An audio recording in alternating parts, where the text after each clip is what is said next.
Sebelum kita mulakan cerita ini, please subscribe dan aktifkan tombol loceng di sebelah supaya korang tak ketinggalan cerita-cerita seterusnya.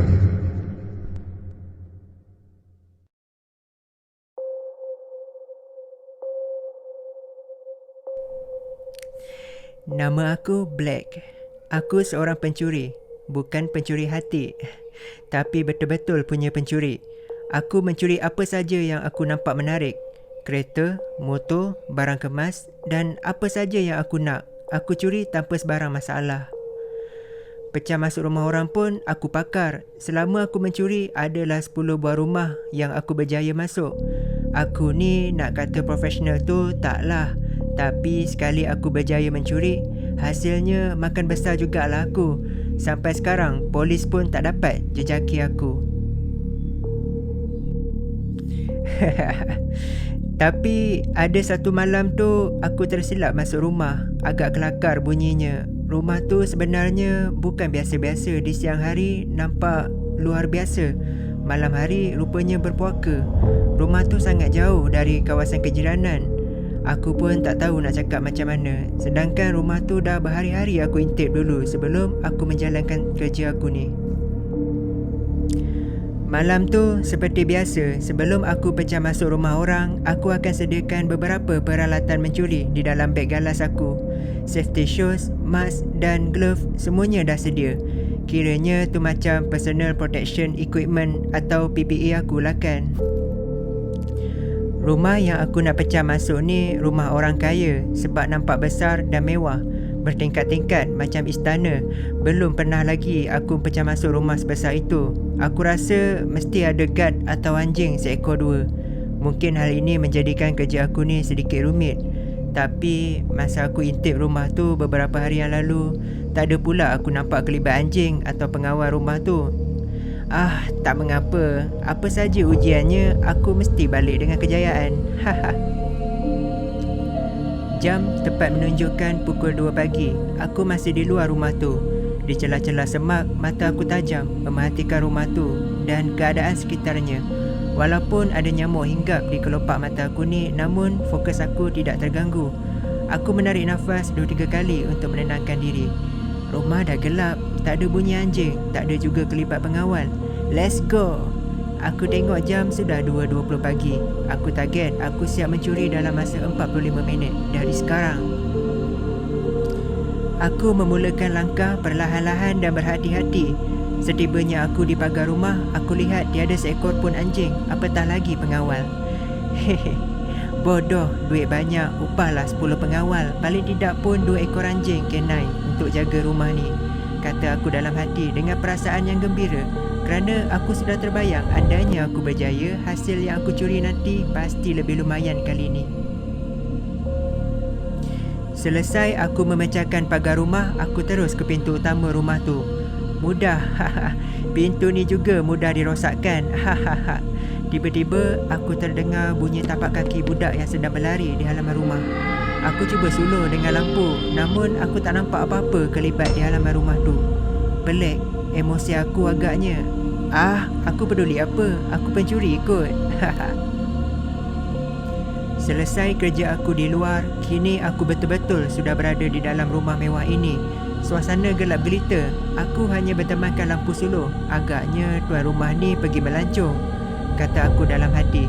Tanpa membuang masa, aku segera menggeledah seluruh dalam rumah. Macam-macam yang aku dapat. Rantai emas, barangan mewah dan benda yang aku tak pernah dapat ialah jongkong emas. Kini dalam genggaman aku. Kaya. Aku dapat 5 jongkong emas dari rumah ni, kata aku sekuat hati dalam rumah tu. Buat apa aku nak takut buat bising? Bukan ada orang pun. Sekali-sekala semasa aku menggeledah rumah tu, aku ada jugalah terdengar bunyi budak berlari.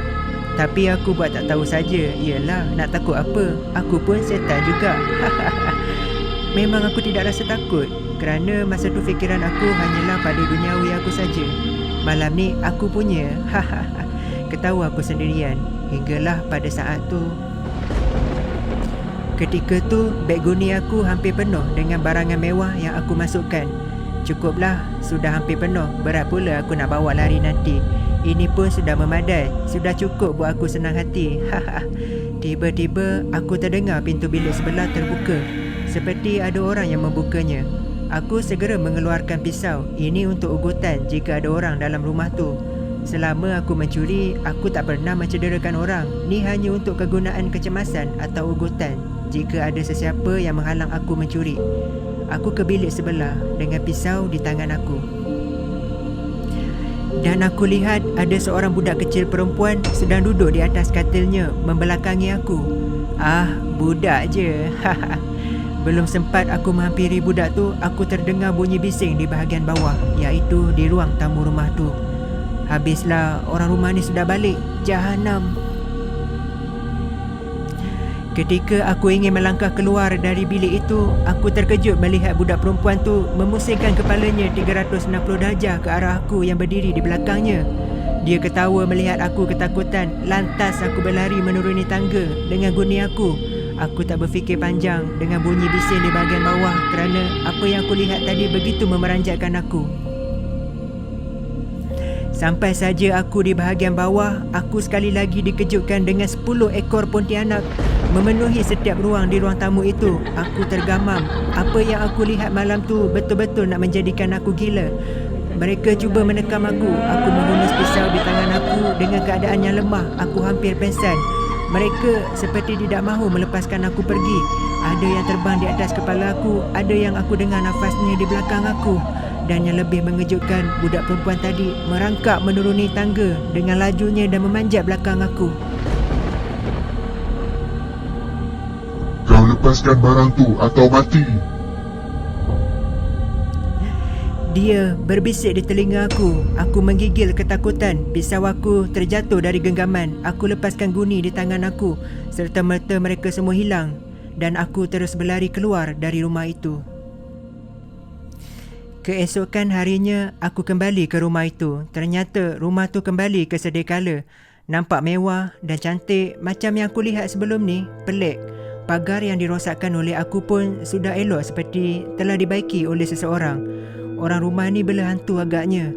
Sedang aku mematikan rumah tu, aku disapa oleh seorang pemuda.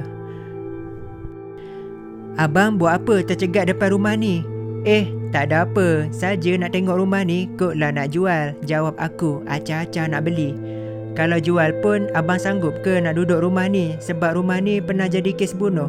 Owner rumah ni dulu seorang jutawan. Isterinya dah meninggal dunia. Yang ada waktu tu hanya dia dan anak perempuannya serta 10 orang pembantu perempuan rumah ni untuk jaga anak dia tu.